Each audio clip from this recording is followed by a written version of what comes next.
11월 20일 사자, 마녀 그리고 옷장 15번째 시간으로 태초 이전에 더욱 심오한 마법이라는 내용이 오늘 주된 흐름이 되겠습니다. 이야기 속으로 들어가 볼까요? 아슬란이 죽고 두 여자아이가 계속 덤불 속에 웅크린 채 두 손으로 얼굴을 가리고 있을 그때입니다. 마녀가 외치는 소리가 멀리서 들렸습니다.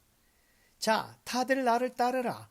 이 전쟁을 끝내러 가자. 저 위대한 멍청이, 저 위대한 고양이가 죽어 자빠졌으니 인간 쓰레기들과 반역자들을 해치우는 데는 얼마 안 걸릴 것이다.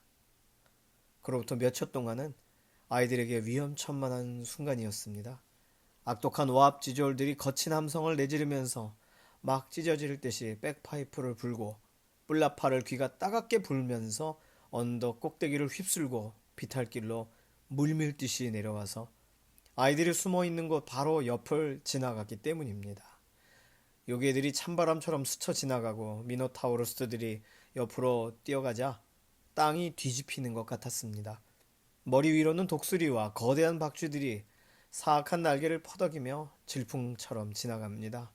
다른 때 같았으면 두 아이는 겁에 질려 덜덜 떨고 있었을 것인데요. 그러나 지금은 아슬란의 죽음 때문에 마음속이 온통 슬픔과 치욕과 공포로 가득 차 있어서 그런 생각은 아예 떠오르지도 않았습니다. 숲이 다시 잠잠해지자 수잔과 루시는 탁 트인 언덕 꼭대기로 기어 올라갑니다. 달이 더 낮아진 것 같고 옅은 구름에 가려져 있었으나 결박당한 채 쓰러져 있는 사자의 모습은 또렷이 보였습니다. 두 아이는 축축한 풀밭에 무릎을 꿇고 아슬란의 차가운 얼굴에 입을 맞춥니다. 얼마 남아있지도 않은 아슬란의 아름다운 털을 쓰다듬으며 눈물이 마르도록 펑펑 울었습니다. 그런 뒤에도 아이들은 걷잡을 수 없이 마음이 쓸쓸해져서 서로의 손을 잡고 마주 보았습니다.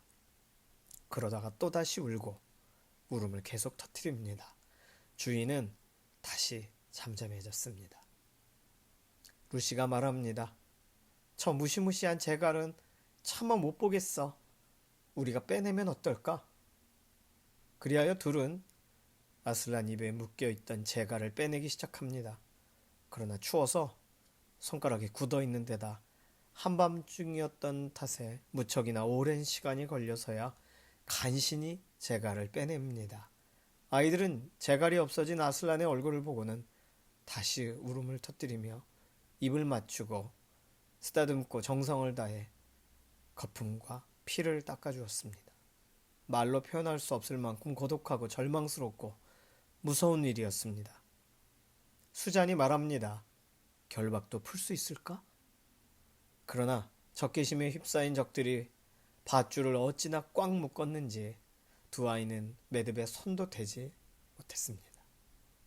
이 책을 읽는 여러분 가운데 어느 누구도 그날 밤 수잔과 루시가 느낀 만큼의 참담함을 맛본 적은 없었을 겁니다. 만일 그런 심정으로 눈물이 바닥날 때까지 울며 밤을 꼬박 세워보았다면 마지막에는 잔잔하게 가라앉는 순간이 오리라는 것을 알 것입니다. 또한 다시는 아무 일도 일어나지 않을 것처럼 평온한 기분에 젖는다는 것도 알게 되겠죠. 어쨌든 지금 수잔과 루시의 기분이 그렇습니다. 그런 죽음 같은 고요 속에서 몇 시간이나 흐른 듯 했습니다. 날이 점점 추워지고 있었지만 아이들은 느끼지 못하고 있었죠. 그러다가 마침내 루시는 두 가지 변화를 깨닫습니다. 하나는 언덕 저편 동쪽 하늘이 1시간쯤 전보다 조금 옅어졌다는 것이고 다른 하나는 발치에서 어떤 작은 움직임들이 막 느껴진다는 것입니다. 처음에는 그 움직임에 전혀 관심도 기울이지 않았지만 대체 무슨 상관이란 말인가 하면서 이제 중요한 것은 아무것도 없는데 다 포기한 심정 같았는데 그런데 루시는 무언가가 돌 탁자 위로 똑바로 기어오르기 시작하는 것이 보여졌습니다. 이제는 그것들이 아슬란의 몸 위를 막 돌아다닙니다. 루시는 좀 더 가까이 다가가 뚫어지게 쳐다보았습니다. 그것들은 회색빛이 감도는 작은 짐승들이었습니다. 수잔이 말하죠. 깍! 징그러워! 저 징글맞은 생쥐들이 그분 몸 위를 기어다니고 있어. 저리 가! 쥐새끼들아! 루시가 말하죠. 수잔이 손을 들어 쥐들을 겁주어 쫓아내자 가만히 꼼꼼히 들여다보고 있다가 잠깐 언니, 쥐들이 뭘 하는지 보자고. 믿어지지 않아. 정말 신기한 일이야. 쥐들이 밧줄을 갉아 없애고 있어. 그래, 착한 생쥐들 같아. 저 작고 불쌍한 짐승들은 그분이 죽었다는 걸 모르는 거야. 쥐들은 그분을 풀어주면 좋은 일이 있을 줄 아나 봐. 이제는 날이 제법 밝아져서 수잔과 루시는 처음으로 서로의 창백한 얼굴을 알아볼 수 있었습니다. 쥐들은 여전히 밧줄을 일일이 감아 없애고 있었습니다. 수십, 수백 마리의 작은 들쥐였습니다. 마침내 밧줄이 하나씩 모조리 끊어지게 되었습니다. 동쪽 하늘은 이제 희뿌여졌고 별빛도 점점 희미해져 동쪽 수평선에 낮게 매달려 있는 아주 커다란 별 하나만 남아 반짝이고 있었습니다. 추위는 밤보다 더 심해졌습니다. 생쥐들은 다시 사라졌습니다. 수잔과 루시는 쥐들이 끊어놓은 밧줄을 완전히 벗겨내고 결박을 풀고 나니 훨씬 아슬란다워 보였습니다. 빛이 점점 밝아오면서 아이들은 아슬란의 죽은 얼굴을 자세히 볼 수 있었습니다. 보면 볼수록 그 모습은 더욱 고귀해 보였습니다. 두 아이의 뒤쪽 숲속에서 새 한 마리가 끼르륵 끼르륵 울었습니다. 오랫동안 고요함 속에 묻혀있던 아이들은 그 소리를 듣고 깜짝 놀랐습니다. 다른 새가 그 소리에 응답합니다. 곧 사방이 새들의 울음소리로 가득 찹니다. 이제는 깊은 밤이 아니라 이른 아침인 것이 분명했습니다. 언니 너무 추워. 그래, 나도 그래. 이제 좀 걷자. 둘은 언덕 동쪽 가장자리로 이제는 걸어가서 아래를 내려다봅니다. 그 커다란 별이 거의 빛을 잃어가고 있습니다. 온 나라가 짙은 잿빛에 휩싸여 있었지만 그 너머로 저 멀리 어스름푸레한 바다가 눈에 들어옵니다. 하늘은 붉게 물들어가기 시작합니다. 아이들은 차갑게 얼어붙은 몸을 녹이려고 죽은 아슬란과 동쪽 끄트머리 사이를 수도 없이 왔다 갔다 했습니다. 그랬더니 다리가 얼마나 아프고 피곤했는지 마침내 아이들은 잠시 서서 바다와 케어 페러벨 성 쪽을 바라봅니다. 이제는 성이 육안으로 보일 정도가 되었습니다. 하늘과 바다가 만나는 곳에서 붉은 기운이 황금빛으로 변하더니 해가 아주 조금씩 얼굴을 내밀고 올라왔습니다. 그 순간 아이들의 등 뒤에서 커다란 소리가 들려왔습니다. 마치 거인이 거대한 자기 접시를 깨뜨릴 때 그때 나는 소리처럼 귀가 먹먹해질 정도로 요란한 소리였습니다. 언니, 뭐지? 무서워. 못 돌아보겠어. 무시무시한 일일 거야, 분명해. 언니, 저들이 그분한테 무슨 몹쓸 짓을 하고 있는 거야. 가보자. 막 떠오르는 해 때문에 주위가 영 딴판으로 보였습니다. 세상의 모든 색깔과 그림자가 달라져서 아이들은 그 순간 중요한 것을 미처 알아보지를 못했다가 잠시 후에 깨닫습니다. 돌 탁자가 쩍 갈라져 두 동강이 나 있었던 것이죠. 게다가 아슬란까지 그곳에 없었습니다. 두 여자아이는 돌 탁자로 뛰어가면서 울부짖습니다. 너무해. 혹시 몸은 두고 갔을지도 몰라. 누가 이랬지? 어떻게 된 거야? 마법이라도 부린 거야? 그때 등 뒤에서 커다란 목소리가 들렸습니다. 그렇다. 더 큰 마법이란다. 아이들은 동시에 뒤를 돌아봅니다. 거기에는 아침 노을 속에서 전보다 더 거대한 모습으로 다시 자라난 것이 분명한 갈기를 흔들고 있는 아슬란이 서 있었습니다.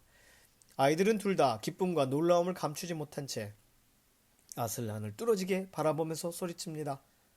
어머, 아슬란님! 아슬란님, 그때 돌아가신 게 아니었어요? 지금은 아니란다. 그럼 혹시? 수자는 유령이라는 말을 차마 입 밖에 낼 수가 없었습니다. 아슬란은 황급빛 머리를 숙여 수잔의 이마를 핥아주었습니다.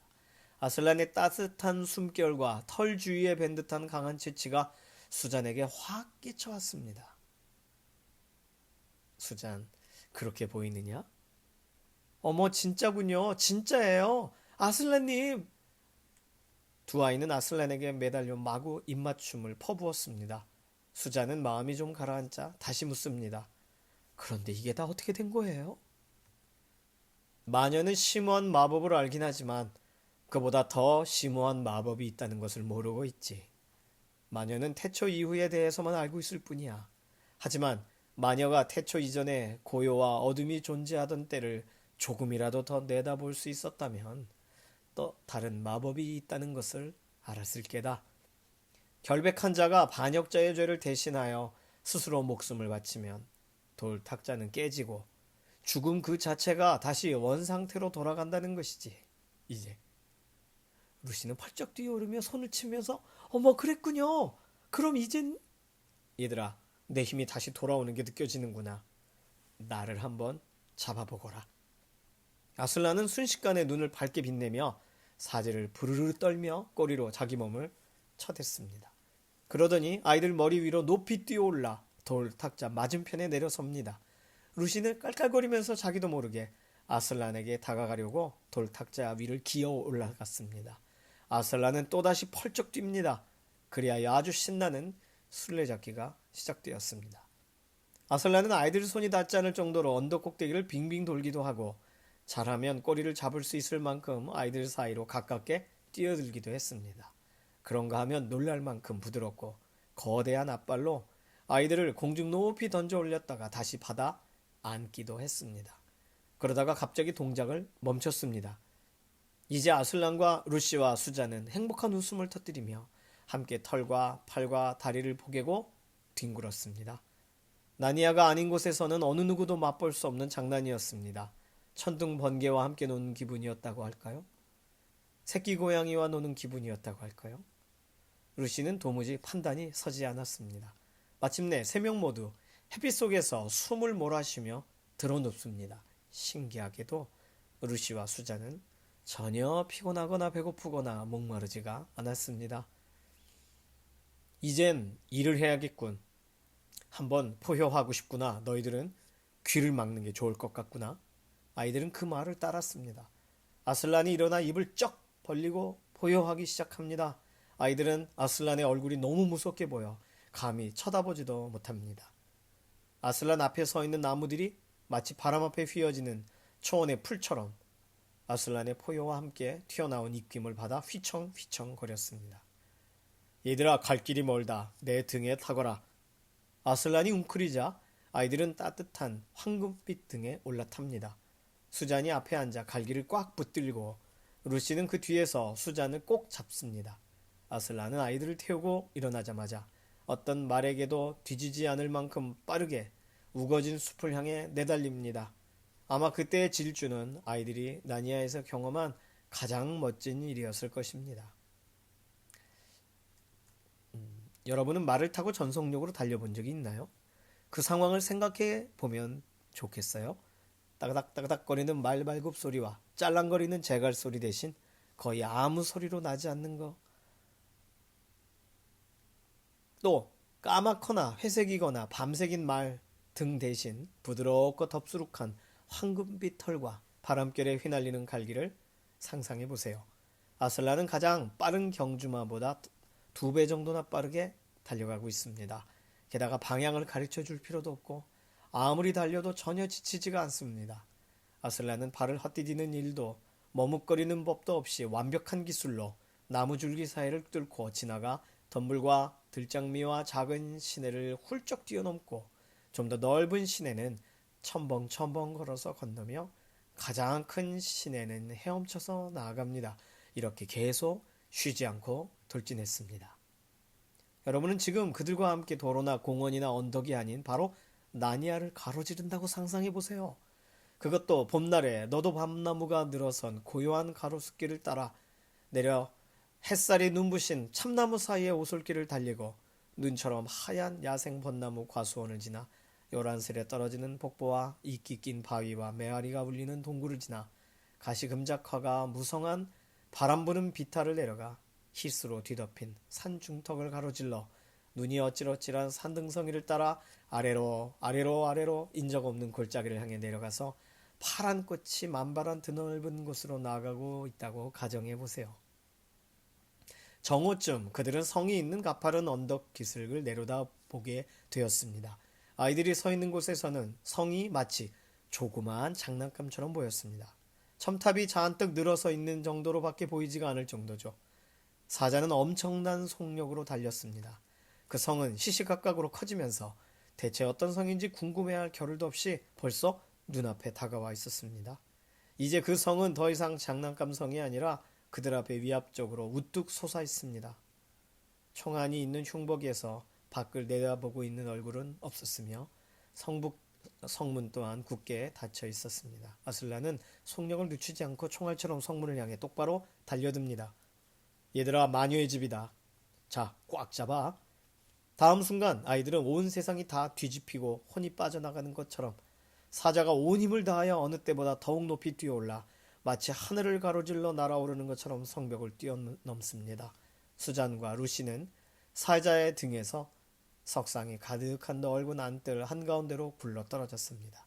숨조차 제대로 쉴 수 없었지만 다친 데라곤 하나도 없었습니다. 오늘 이야기는 아슬란이 살아난 이야기죠. 굉장히 놀랍네요. 오늘 이야기 속에서 찾아낸 보물은 아슬란과 예수님에 대해 우리가 연결고리를 갖고 생각해 볼 수 있는 내용들입니다. 자, 수장과 루시는 상하고 더럽혀진 아슬란의 몸을 돌봤습니다. 예수님의 친구들도 그분의 육신을 돌봤죠. 아리마대 요셉은 값을 치르고 십자가에서 예수님의 시신을 가져갑니다. 여자들은 동틀 때 그 몸에 향을 바르기 위해 무덤으로 달려갑니다. 뒤에서 소리가 들리자 수장과 루시는 누군가 아슬란을 빼앗아가려고 한다고 생각했을 것입니다. 성경도 비슷해요. 성경은 무덤이 비어있는 것을 발견한 막달라 마리아도 누군가 예수님의 몸을 훔쳐갔을 것이라 생각했다고 말합니다. 그들이 나의 주님을 훔쳐갔네. 그녀는 울었고 그때 뒤에서 소리가 들렸는데 돌아보니 거기에는 예수님이 서 계셨습니다. 수자는 자신들이 유령을 보고 있는 줄 알고 두려움을 느낍니다. 예수님의 제자들도 예수님께서 부활하셔서 그 앞에 나타나셨을 때 똑같은 반응을 보였습니다.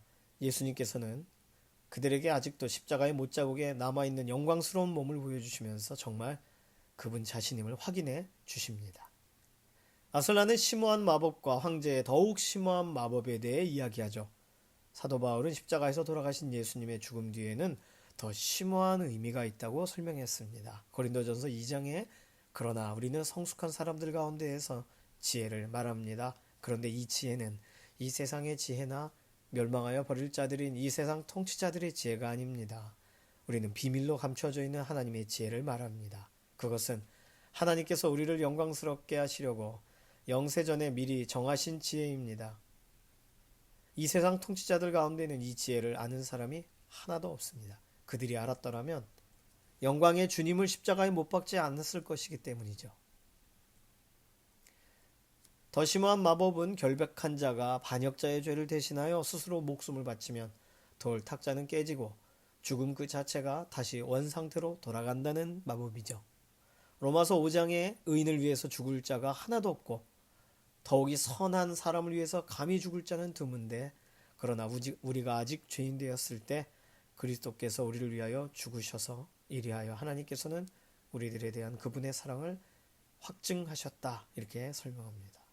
베드로전서 2장은요. 그 자신은 아무런 죄도 짓지 않으셨으나 대신 우리의 죄를 품으셨다.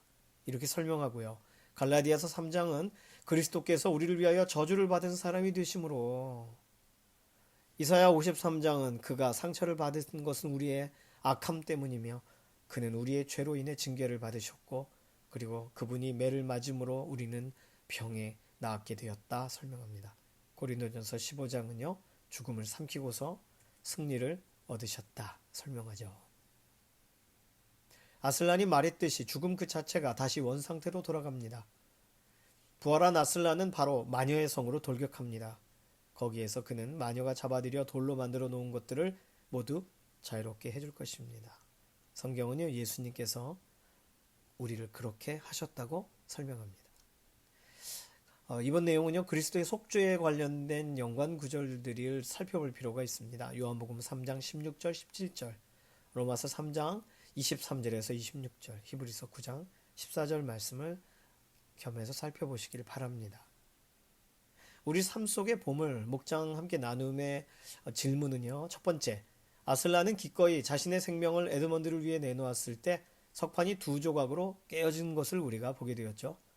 예수님께서 우리를 위해 자신의 생명을 내놓으셨을 때 하나님과 인간 사이에 있던 영적인 장막이 부서집니다. 그 장막의 물질적인 상징이 두 조각으로 찢어지죠. 성경에서 말하는 그 상징물은 무엇인지 마태복음 27장 51절에 한번 찾아서 서로 답해 보시길 바랍니다. 두 번째 질문은요. 다시 살아난 아슬란은 수잔과 루시와 함께 즐거운 시간을 보냅니다. 몸과 몸을 부딪히며 장난치기도 하고 함께 털과 팔과 다리를 포개고 뒹굴기도 하고 신나는 수레잡기를 하죠. 이는 죽음을 이김으로써 온전한 승리를 얻으신 왕과 그 자녀들의 회복된 관계를 나타냅니다. 나는 예수님과 이와 같은 친밀한 관계를 누리고 있나요?